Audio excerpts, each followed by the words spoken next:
Ukrainians discovered a secret base of Russians in a very unexpected place and they obliterated it. At the same time, Russians are getting extremely exhausted and they literally do not want to fight anymore. That is why they started using extremely questionable tactics, and soon you will know what is this. And ultimately, once again, something was intercepted above Moscow. But more about all of this in just a couple of minutes. What's up, investors? It's the Russian dude. And let's get straight to the point and talk about some ridiculous Russian propaganda. So, I don't know, by the way, let me know in the comments if this introduction gets even more ridiculous now, or since propaganda is ridiculous, it should be this way. Let me know what you think. So yes, we have this Russian guy who is chanting, "My best friend is President Putin." And he is showing the Russian flag, the portrait of Putin, and being extremely perfect example of a Russian Z-Patriot. And by the way, yeah, whatever he is chanting is once again, "My best friend is President Putin." So let's see all together if it works for us as well. Okay, get ready, do it with me. My best friend is President... Once again, my best friend is President... Something is wrong. One more time, one last time. My best friend is President... I cannot say it. Let me know in the comments if you were able to say it or not as well. And those of you who were able to say this entire phrase, I would say that you will go straight to jail. But those of you who are not able, you are more than welcome to join our The Russian Dude community. And all you need to do in order to be welcomed here is just to simply like this video and subscribe to my channel. You can also follow my second channel, The Russian Dude Clips, where I post under 1-minute summaries every single day. The link is down below. But okay, now let's really quickly talk about Moscow being once again under attack. Then we'll switch to the east of Ukraine, where Russians are getting decimated. So they probably started using this extremely questionable, to say the least, tactics, and we'll finalize everything by going to the south of Ukraine, where this secret base of Russians in a very unexpected place has been discovered by Ukrainians and destroyed. And so Russians at this point are exhausted and they do not want to fight anymore. And so yes, speaking about Moscow, this last night several more drones were spotted in this business center of Moscow. They were intercepted, but still there were damages, reportedly to the office spaces where the Ministry of Economic Development of Russia was situated. And if you remember, exactly the same thing happened only 2 days ago. But I mean, just take a look at this map. Moscow is so far from Ukraine. There's so much distance between the front lines, and there's a lot of Russian air defense systems along the way. And these drones, which allegedly came from Ukraine, were able to approach Russian capital without being intercepted, going all the way to Moscow city center. I mean, just talk about how inefficient and useless Russian air defense system is. And so yes, now as promised, let's quickly go to the east of Ukraine and talk about these extremely questionable new tactics by Russians before switching our attention to the south. And so first of all, according to the report by the Institute for the Study of War, Russians still attempt to advance along Kupiansk-Svatovo-Kreminna front line with absolutely no success at all. This is also confirmed by Anna Malyar. She says that yes, these are the front lines with the most intense fighting, but Russians for the last several days, they even stopped advancing, and whatever primarily they are doing right now is just intense artillery fire. And on the other hand, Ukrainians respond with artillery fire as well. That is why reportedly they're able to destroy a big, large firing position of Russians along with their armored vehicles in this forest area to the south of Kreminna. And if we go all the way down, Ukrainians were also able to reportedly destroy a railway tracks located next to Donetsk city, which reportedly has been used by Russians to send reinforcements along eastern front lines, as you can see from this picture. And just overall, in the last 24 hours, Ukrainians were able to destroy 5 air defense systems of Russians, 5 artillery positions of Russians, 2 radio-electronic warfare equipments, and 5 concentration of Russian forces. And besides that, besides Ukrainians destroying Russian military equipment, Russians start to use a new, very questionable tactics. Just listen what it means.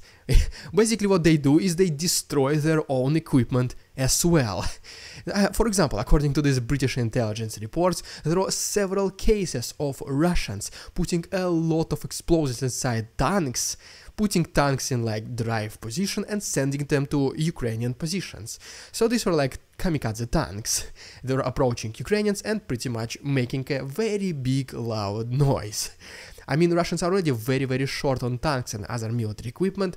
That is why them doing this is rather questionable, to say the least. But let me know, what do you think? Well, I mean, if your enemy is doing something stupid, just leave them be, right? But okay, now let's go to the south of Ukraine for another quick update from this region. And first of all, we just have to make a stop in Sevastopol, because recently there were also some recorded very loud noises, and reportedly Ukrainians destroyed a large ammunition warehouse of Russians. And then, approximately 340 kilometers away from Sevastopol, allegedly 2 Russian patrol ships were damaged or even destroyed with the Ukrainian marine drones.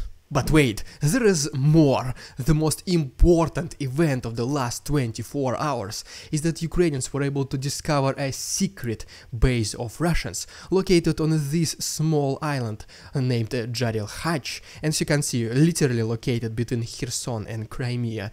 They're able to discover this base, which was just being constructed by Russians and successfully, completely obliterated using 5 HIMARS missiles.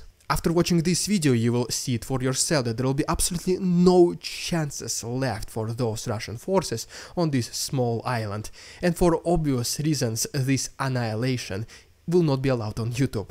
That is why the full version you can find it on my Patreon, the link is down below, and there's still 1 week of free access. And well, Russians had their own response, unfortunately in the similar manner that they used to. So pretty much a hospital has been targeted in Kherson city, as you can see from this picture. And just in general, speaking about the stockpile of Russian missiles, it is estimated that they only have approximately 60% left from the number since the beginning of the invasion. And even though Ukrainian air defense system is getting extremely superior with the help of Western air defense systems, such as Patriot and IRIS-T, Russians they also adjusted their tactics, so they started using hypersonic and ballistic missiles, such as Iskander, Kinjal and Onyx, which are extremely complicated to be intercepted. But obviously, this type of munition is way more expensive and complicated to produce, but Ukrainians they will still be able to intercept them in the future, hopefully. They just need more such systems as Patriot and CMPT and IRIS-T.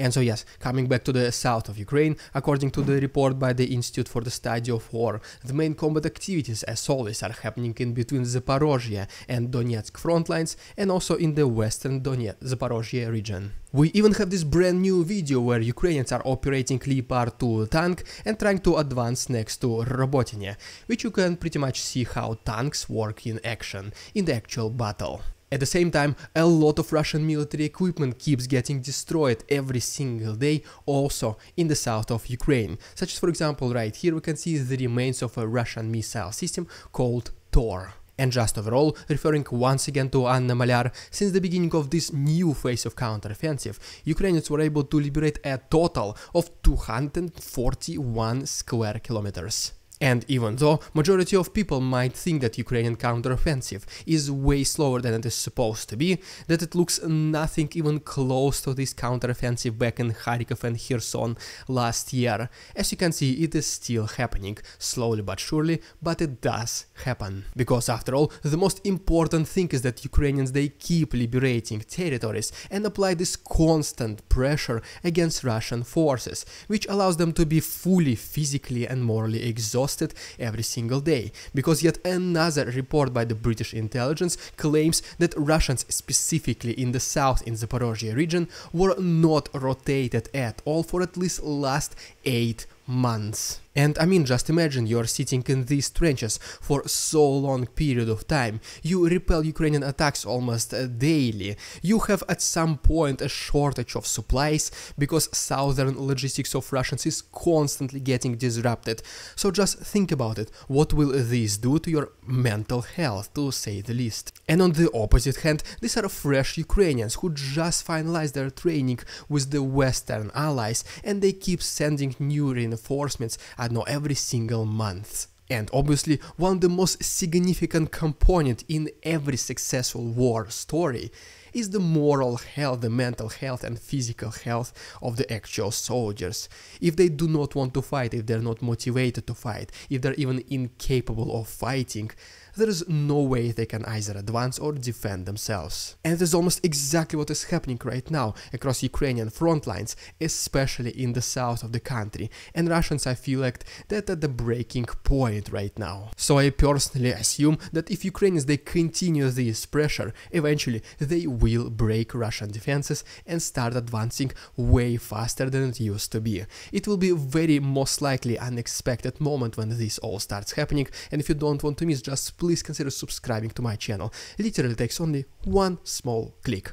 The absolutely best way to support my work is through my Patreon. You can also become my channel member and unlock some channel perks, or simply use the PayPal link. Everything can be found to the right and down below. Thank you so much for your attention, товарищи. Please follow me on Instagram. Beware, there are scammers in the comments, and see you tomorrow.